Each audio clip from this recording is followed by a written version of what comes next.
afternoon, or evening, or whatever time it is for you guys today, and welcome back to today's video. So today we're going to dive into understanding what is educational psychology.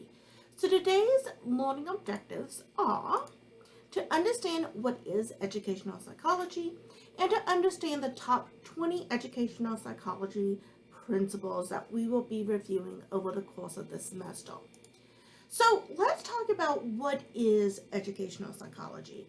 So when we talk about educational psychology, the definition of educational psychology is a branch of psychology that studies children in an educational setting and is concerned with the teaching and learning methods, cognitive development, and aptitude assessment. Now, with that said, that's a lot of information, right? So when we think about the educational setting, it is highly complex, right? And the other thing to keep in mind is that there's not one particular approach or one single learning approach that is going to learn best for everyone. So when we talk about who educational psychologists are, they're going to be applying the theories of human development to understand individual learning and to inform the instructional process. So while the interactions with teachers and students in the school setting is an important part of their work, it isn't the only facet of the job. As you'll notice, teaching and the learning method is only one part of what we consider the branch of educational psychology. We're also looking at the cognitive development and aptitude testing of that individual. So when we see these psychologists that are working within this subfield of psychology, they are going to be examining how people learn in a variety of different settings to identify approaches and strategies to make learning more effective. So let's talk about how educational psychologists have made it more effective, and what we're going to be looking at in this particular class is thinking about what are the most important theories, or what are the things that are most important that I'm going to try to address over the course of the semester. So the American Psychological Association, or the governing body for psychology, we shorten this to APA, so if you ever hear me say that again, that is what it stands for. They established a coalition to translate the psychological science for classroom usage. So when we talk about these top 20 principles, we are actually going to be using this manuscript, if you will, this publication that was published by the American Psychological Association, looking at the top 20 principles. So we will be using these top 20 principles to guide our discussions throughout the course of the semester. So because we're using this to guide our course, we need to kind of understand what are the top 20 principles in psychology. So let's go ahead and review these. Now, I do want to make a caveat here. I am just introducing them here in this lecture.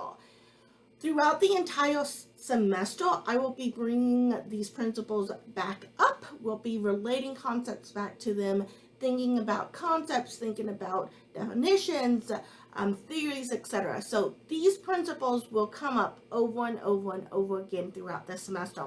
And in fact, at the very end, I'm going to tell you how I've planned it out according to our tentative course schedule. I say tentative because, of course, things might change and we might have to readjust for that as well. So let's go ahead and talk about these top 20 principles. Now, before I begin and talk about the specific principles by themselves, and I'm going to try to move there we go. When we talk about these principles, what this coalition did was they actually grouped them into 5 different groupings. I, unfortunately, am not able to keep all the groupings the same. Part of that is because you'll notice this principle number 1, or this overall grouping of principles number 1, account for 8 principles. one of them accounts for 2 principals when we talk about these groupings. So it's not always going to be a one-to-one scenario when we're talking about testing. So I'm going to tell you how I've broken that out at the end of this lecture today. So let's go ahead and focus in on this false grouping, which was thought of as how do students learn and think. And so we have 8 principles in this grouping. And we do see that these first 8 principles are going to highlight some of the most important findings on teacher practices that are going to impact students' growth. So let's first talk about principle number 1. So principle number 1 states that students' belief or perceptions about intelligence and their ability affect their cognitive functioning and learning. So when we talk about this first principle, we are really going to be focusing in on the idea of growth mindset. So when we talk about growth mindset, students that have or hold a growth mindset is going to think that intelligence or learning is going to be malleable, and success is going to be related to the effort level, and the effort that they put in is going to reflect the grade, the outcome that exists, right? So a lot of the times when we are talking about growth mindset, we also have to contrast that with fixed mindset. So fixed mindset is going to be the belief that intelligence is not malleable. Intelligence is going to be set in stone. I know the material or I don't know the material. Whereas when you talk about growth mindset, it's all about that practice component. So that is principle number 1. Again, what I'm doing here in this video with you guys is I'm just going to be going over a brief overview of some of the key principles, theories, etc. that we're going to be talking about for each of these principles. I'm not going to go into depth because if I go into depth, this video is going to be 2-3 hours long. So these are just supposed to be a very broad overview of what we might encounter when we talk about these principles, okay? Principle number 2 is what students already know affects their learning. So we see that research shows that prior knowledge influences both conceptual growth and conceptual change in students. And so when we talk about conceptual growth, students are going to add to their existing knowledge, and with that conceptual change that occurs, students can correct any misconceptions or errors in their existing knowledge. And when we talk about it in terms of teacher interactions, we see that facilitating these conceptual growth, conceptual changes, requires first a baseline knowledge of what students know. So that is why one of the assignments for this week is actually to partake in a pre-test assignment. It's not necessarily going to be graded in terms of what you know, what you get correct, what you get wrong. I just want to know what theories you've heard about, what concepts you know already, so that I have a good baseline. And if I find that a group of students really don't understand a concept, then I can provide that additional support to those students in that particular area. So we need to make sure that we have a baseline of knowledge so that we can have that mastery skills in place for our students. Principle number 3. This is going to be students' cognitive development and learning are not limited by general stages of development. So when we talk about previous research, we will talk about Piaget and we'll talk about Vygotsky. Now, it is important for us to understand Piaget's cognitive stage theory, but again, as the name implies, it is a stage theory. So Piaget really highlights the significance that you have to have this particular type of thinking before you can move on to the next type of thinking, etc. And that was Piaget's thought. We kind of moved beyond that in psychology. And now a lot of times what we emphasize is no longer Piaget, although it is important and we will still cover it in this class. We now focus on more about Vygotsky and his theory of approximal development and the critical roles that interactions are going to play when we talk about the growth in learning and development.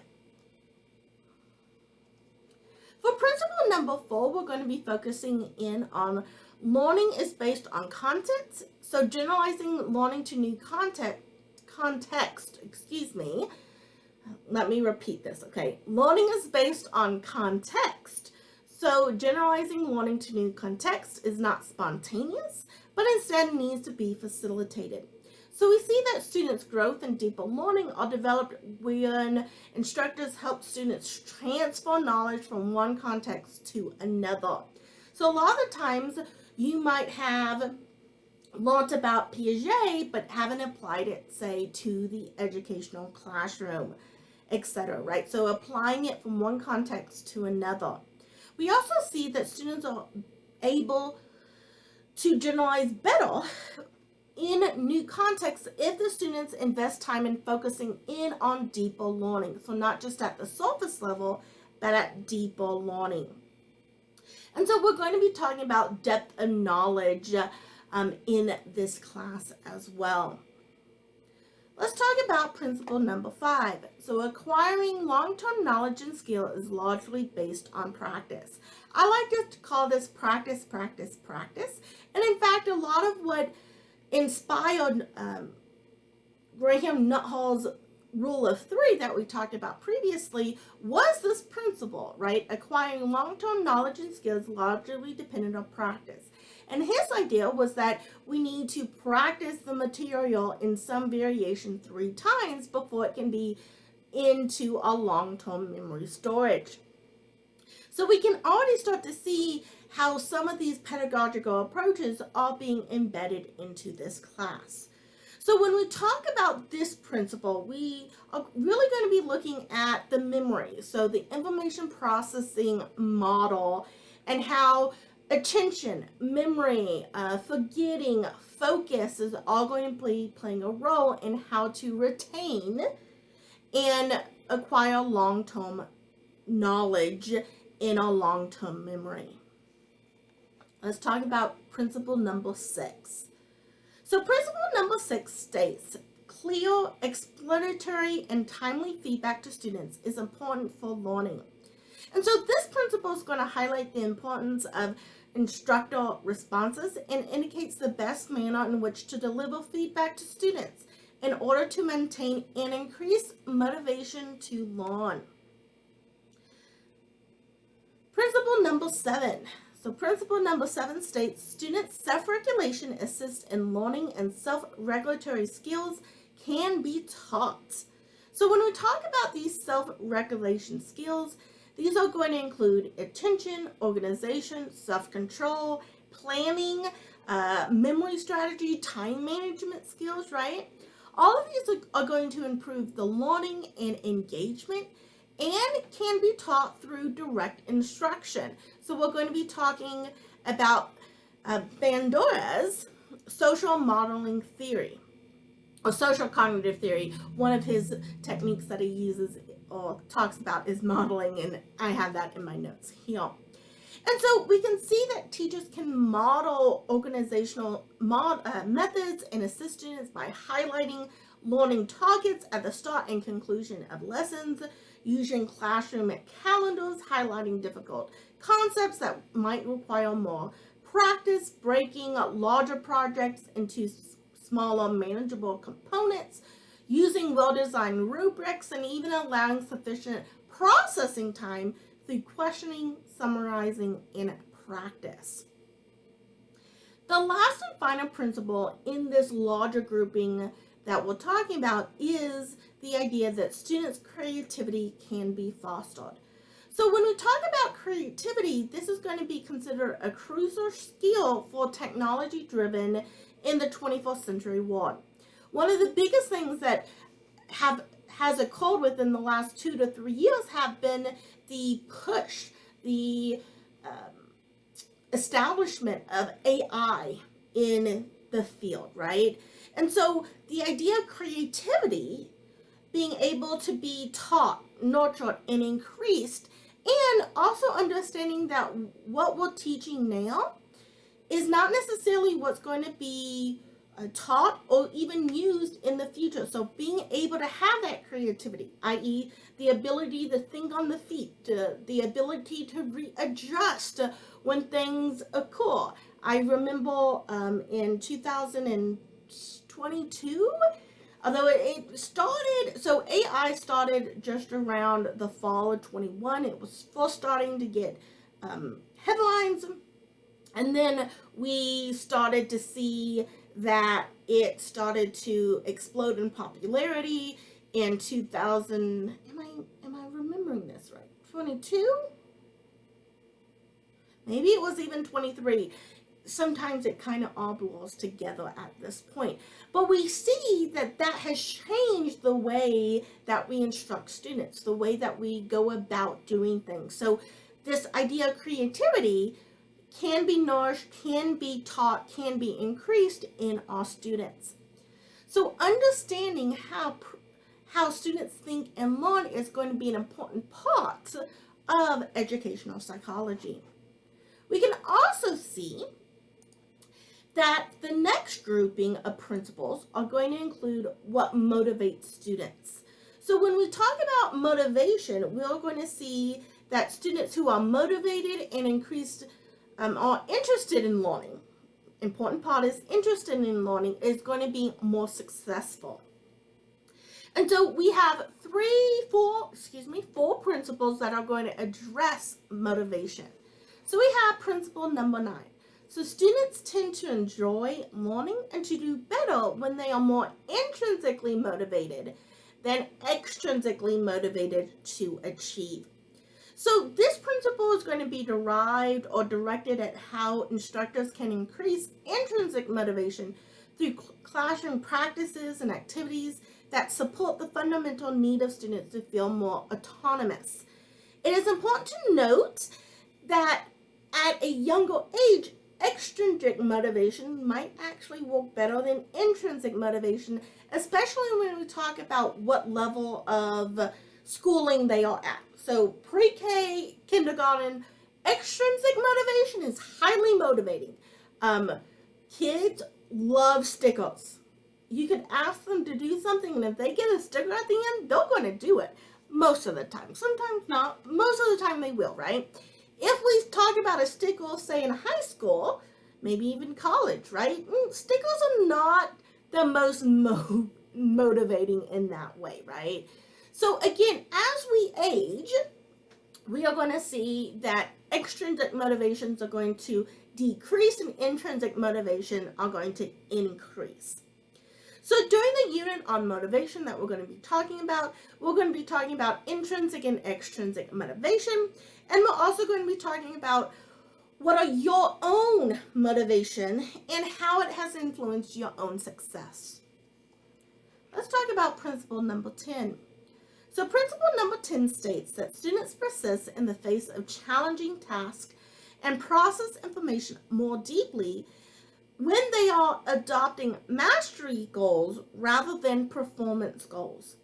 So we see that students who form mastery goals are focused on obtaining new skills or increasing existing abilities. But students who develop more performance goals are more typically focused on showing aptitude ability. So when students are setting these performance goals, they have the tendency to avoid tasks that might expose weaknesses and end up missing opportunities that can foster development of new skills. And we see that those with mastery goals, on the other hand, are more likely to be motivated to learn new skills and to achieve a higher level of confidence. And so when we talk about principle number 10, we're going to be specifically talking about methods for organizing instruction that can be used to help students achieve mastery goals rather than performance goals.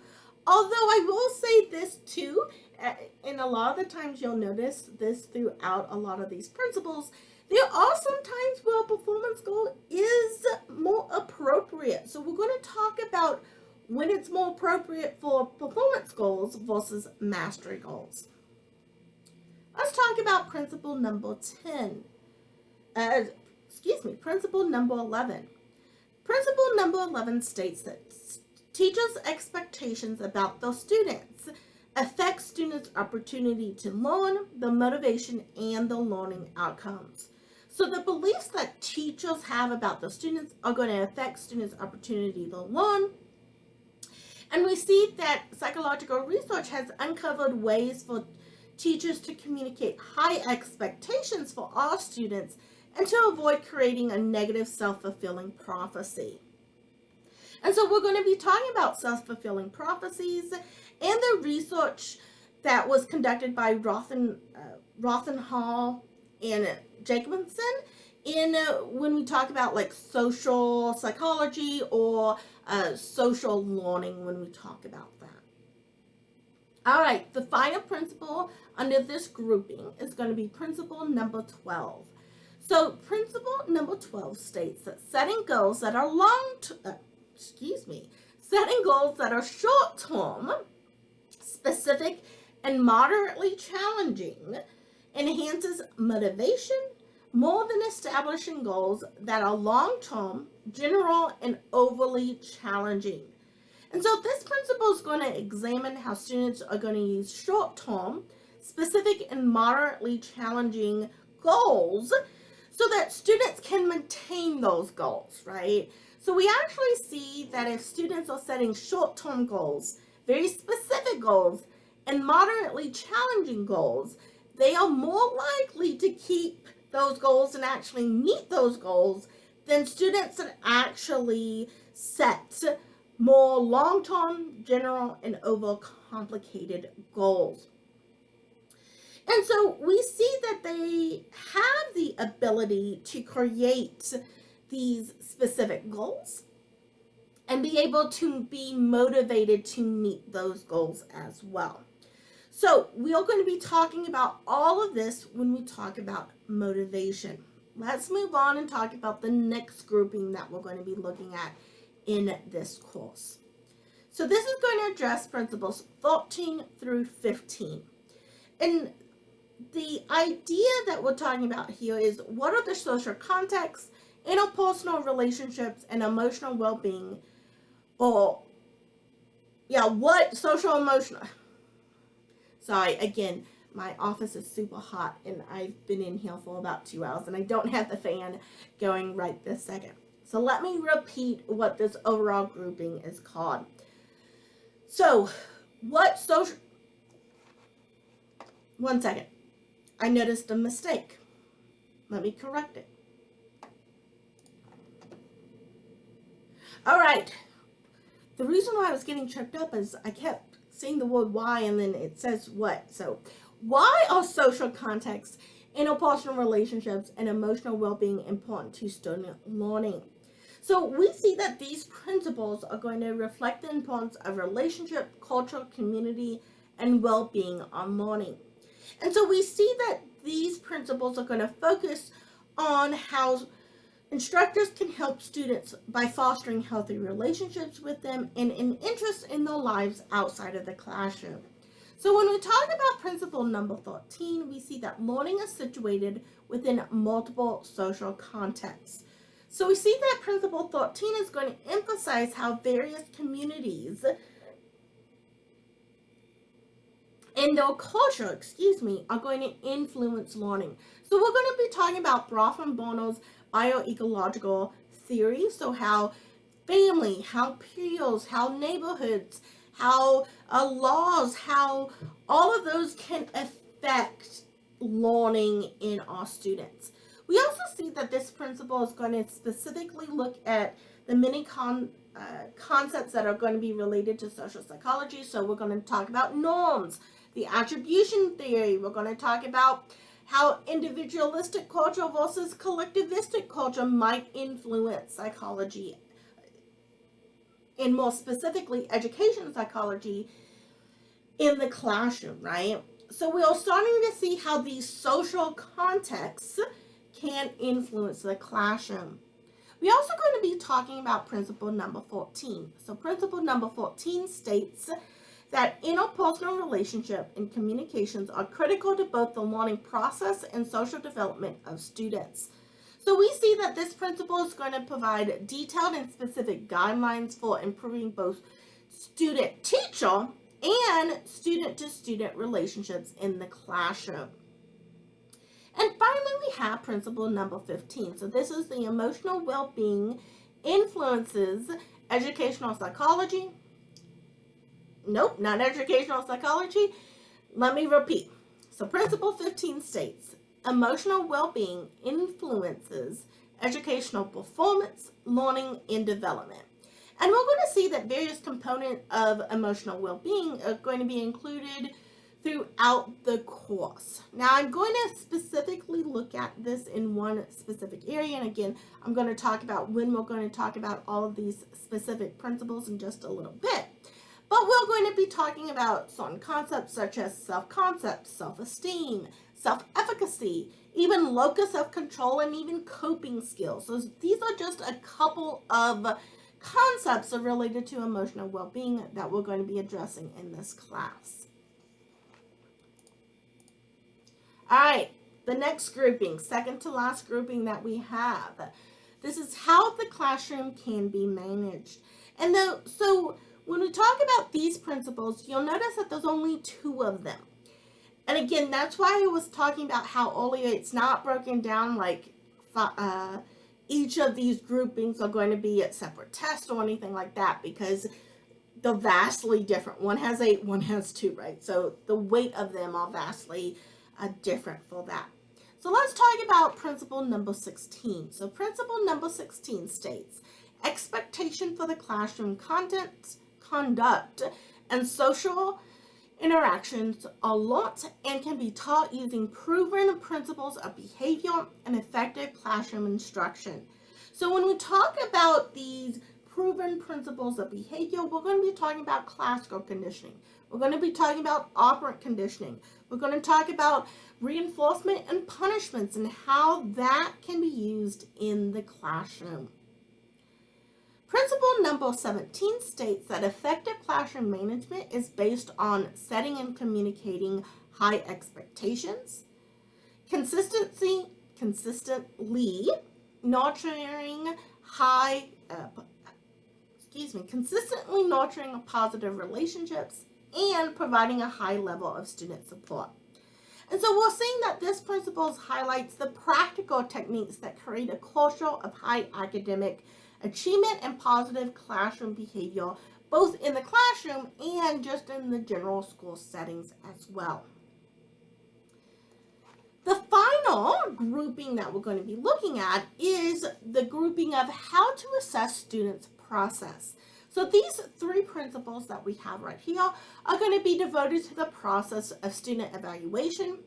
And we're going to be talking about how we should create and implement valid and fair assessments that contribute to student learning. So let's talk about each of these principles individually. So we have principle number 18.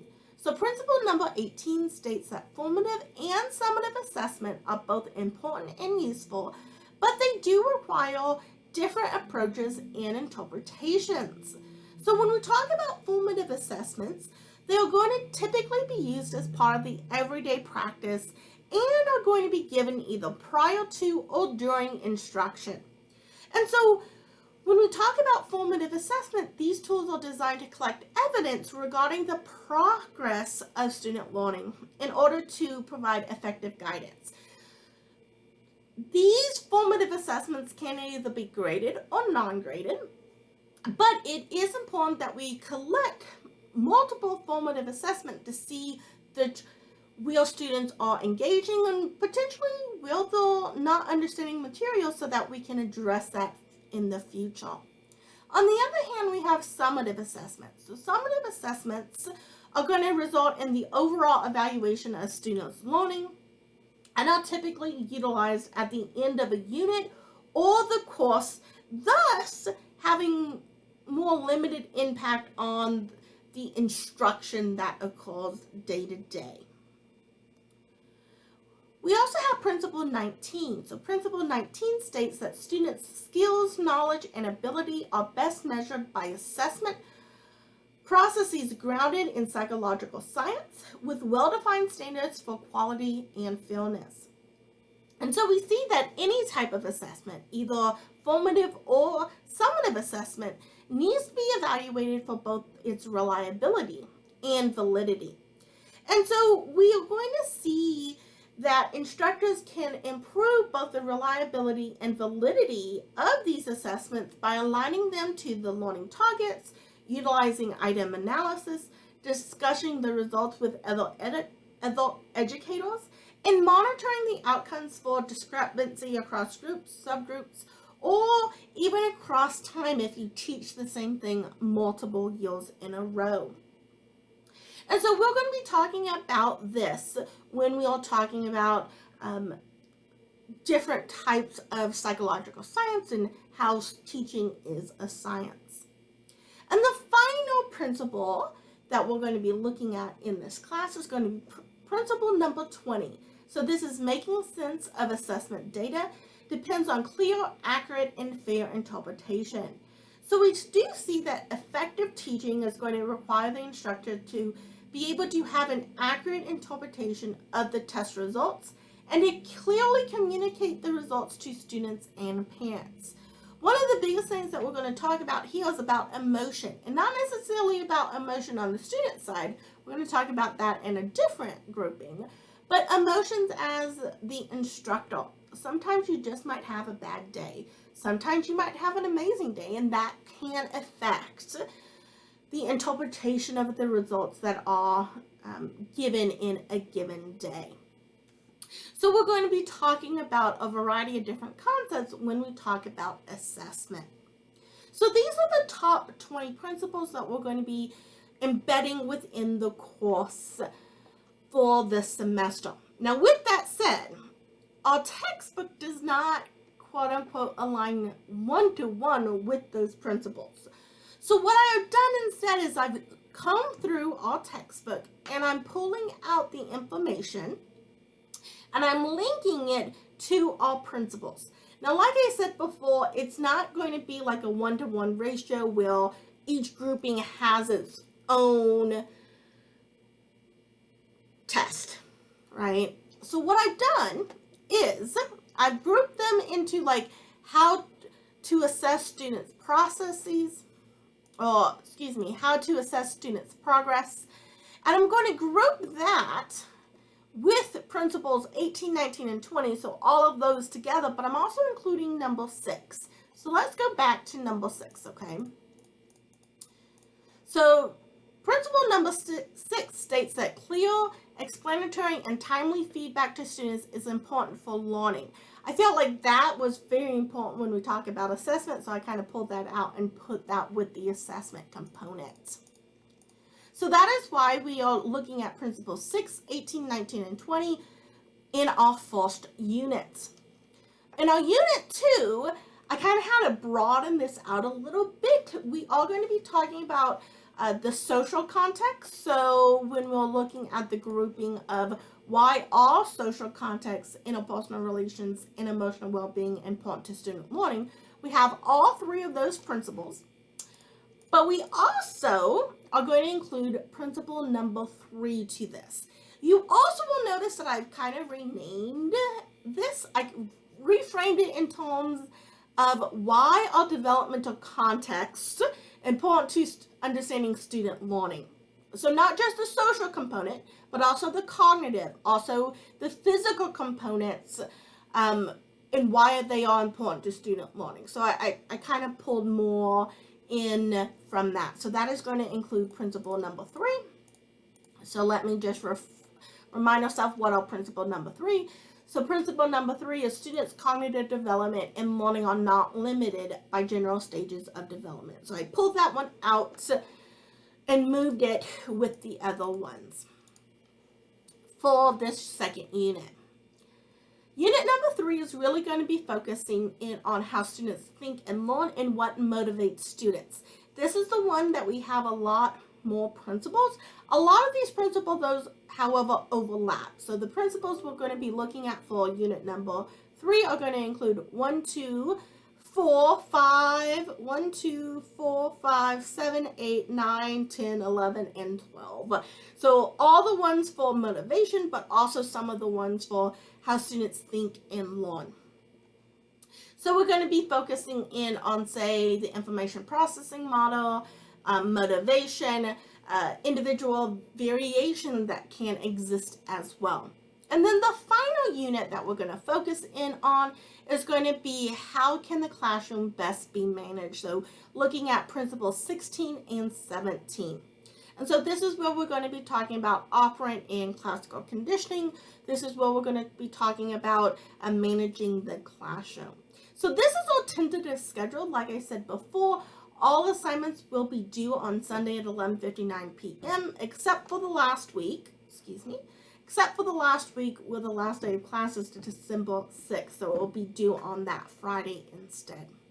If you have any questions about the different principles, how we're going to be looking at the principles in this class, how it is organized, please let me know. If not, I'll see you guys next time. Bye.